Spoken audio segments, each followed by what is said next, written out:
করে দিতে। বাংলায় মমতা ব্যানার্জি জিন্দাবাদ, ভোটে যোগ, ভোটে যোগ, মমতা ব্যানার্জি, মমতা ব্যানার্জি জিন্দাবাদ। বেঁচে থাকুন এইভাবে আমাদেরকে শেষ করার জন্য। হাততালি আপনাদের জন্য, হাততালি। আমাদেরকে আপনি লাশের পর লাশ দেখবেন, এবার আবার লাশের পর লাশ দেখবেন, এটাই হচ্ছে আপনার অনেক কৃতিত্ব। পুরো বাঙালিকে আমাদের নতুন প্রজন্ম আমাদেরকে পুরো শেষ করে দেওয়া হলো। এবার আপনি খুশি তো? জিতে গেছে তো আপনাদের বাম আমলের প্রতিশোধ নিতে। আপনারা যে খুলে আম দুর্নীতি করেছেন, কি ভেবেছিলেন বাপের উপর বাপ হয় না?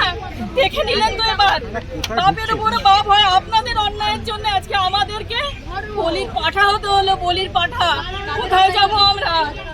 অবশ্যই মমতা ব্যানার্জির ক্যাডারদের জন্য। তারা যদি টাকা না নিয়ে সামনে দিকে কি করে আসতো এই প্রশ্নটা এত বছর? 2012 সালের এসএসসিতেও দুর্নীতি হয়েছে, সেটা চাপা পড়ে গেছে। তারপরে এটা খুলে আমি কোথায় ঢুকছো বলো তো তুমি? কোথায় কোথায় টাকা নেওয়া হয়েছে, কারা চাকরি পেয়েছে টাকা দিয়ে? কেন এগুলো কোথায়? যারা সরকার তারা যদি দুর্নীতির সাথে যুক্ত থাকে, আমাদের দোষ কোনটা? আমাদের যে আমরা অন্যায় করি,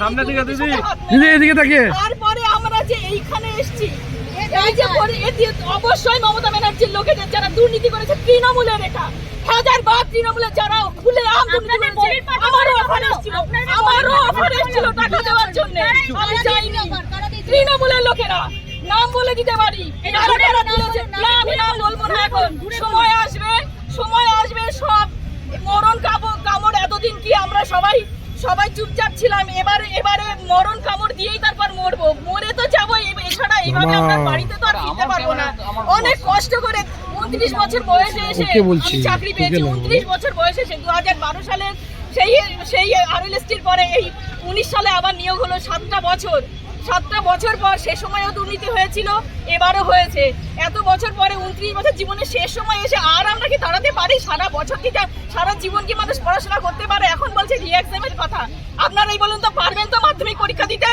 পারবে তো? ওরা যারা কথা বলছে তারা মাধ্যমিক পরীক্ষা আবার বসতে রিঅ্যাপিয়ার করতে পারবে তো? বেতন ফেরত দেওয়ার কথা বলা হয়েছে। আমি জানি না কিসের কথা বলা হয়েছে। পরিশ্রম করেছি, এটা বলে নেব। আরে বেতন ফেরত, যারা দুর্নীতি করেছে, আমরা তো দুর্নীতি করিনি, আর বেতন ফেরতের প্রশ্নই ওঠে না। আমরা যা সার্ভিস দিয়েছি আমাদের স্কুলে, আমাদের স্টুডেন্টদের কাছ থেকে খবর নেই। খাতাও দেখেছেন, মাধ্যমিক উচ্চ মাধ্যমিকের খাতাও তো আপনারা দেখেন। আমার এখনো আনফরচুনেটলি বলুন, ফরচুনেটলি বলুন, আমার কাছে এখনো আসেনি খাতা, আমি এখনো পাইনি। বাট অনেকেই পেয়েছে, আমার সহকর্মী যারা ছিলেন তারা পেয়েছেন। এখন আমরা কি করব? আপনাদের কি মনে হয় আপনাদের এই যে এই জাজমেন্টটা হলো, আমাদের দোষটা কোথায় বলুন তো? এই যে এতদিন আমরা শুনছি যে নিরপরাধীর শাস্তি না হোক, আমাদের কোন দোষে শাস্তি দেওয়া হলো আমাদেরকে? বাছাই করতে পারেনি বলেই আপনাদের এই ফল ভুগতে হচ্ছে। বাছাই করবে কি করে? যে চুরি করলো তাকে যদি বলেন যে আপনি যে জিনিসগুলো চুরি করেছেন ফেরত দিন, আপনি দেবেন? যে চোর তাকেই বলছে বাছা হোক।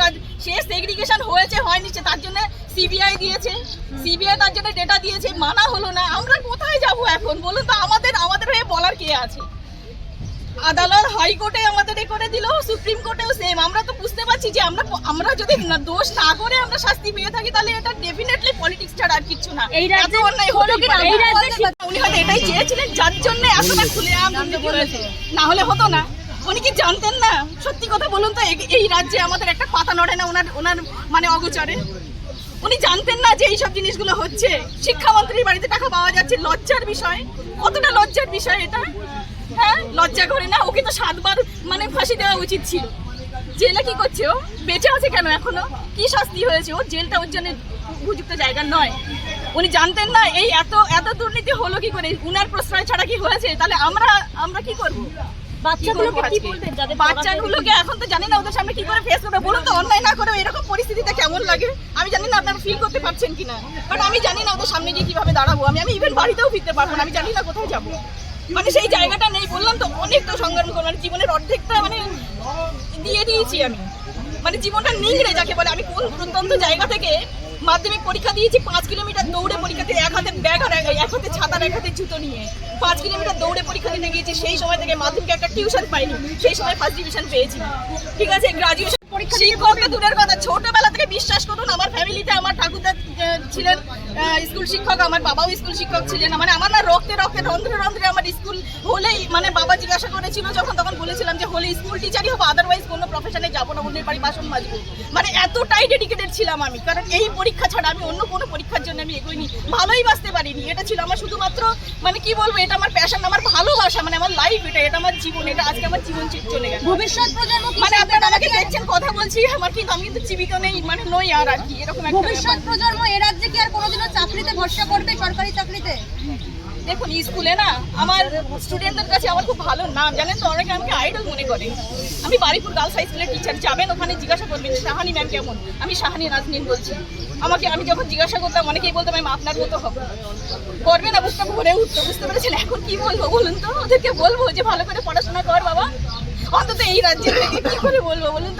তাদের সাথে দেখা হবে কিনা জানি না, পরের কথা, কিন্তু যেই আসুক না কেন স্কুল টিচিং অন্তত এই সরকারের আমলে জানি না, যদি ভালো কিছু হয় তো হোক, ডেফিনেটলি, অন্যদের সাথে এরকমটা না হোক। কিন্তু আমাদের কি হবে বলুন তো, আমরা কি করে বলবো অন্যদেরকে, জানি না। এখন মমতা ব্যানার্জির কাছে পৌঁছ করা আমার ঠিক আছে, এইভাবে পরিশ্রম করে তার ফল যদি এই হয়, তাহলে তো এই যে পরিশ্রমের ফল আসে, কথাটা প্রবাদটাই পুরো ভুল হয়ে গেল। যারা আপনার মতো প্রত্যন্ত জায়গা থেকে আসেন, যে মেয়েরা আজকে শিক্ষক হওয়ার বা অন্য চাকরি করার স্বপ্ন দেখছেন, তাদের মেরুদণ্ড ভাঙা হলে মনে করছেন? ডেফিনেটলি, এটা তো আর কিছু বলার অপেক্ষা রাখে না। মানে আমার যদি এই হয়, এর পরবর্তীতে কি কি হবে, এই সরকার যদি থাকে, আমি জানি না। আমি জানি না।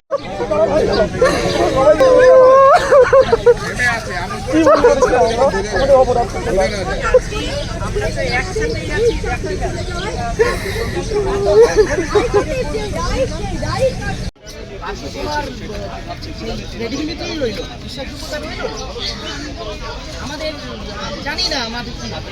আমার এখন চিন্তা যারা দুজন এই চ্যানেল থেকে হোম লোন নিয়ে ফ্ল্যাট কিনেছেন, বাড়ি কিনেছেন, বিভিন্ন আর্থিক কর্মকাণ্ডে তারা জড়িয়ে গেছে। রাজ্য তথা দেশের আর্থিক ব্যবস্থা কোলাপস হয়ে যাবে। আগামী দিনে এরা যে কেউ পরীক্ষায় দিতে চাইবে না, যে তাদের সাথেও একই হাল হবে না, আমরা জানি না। আমাদের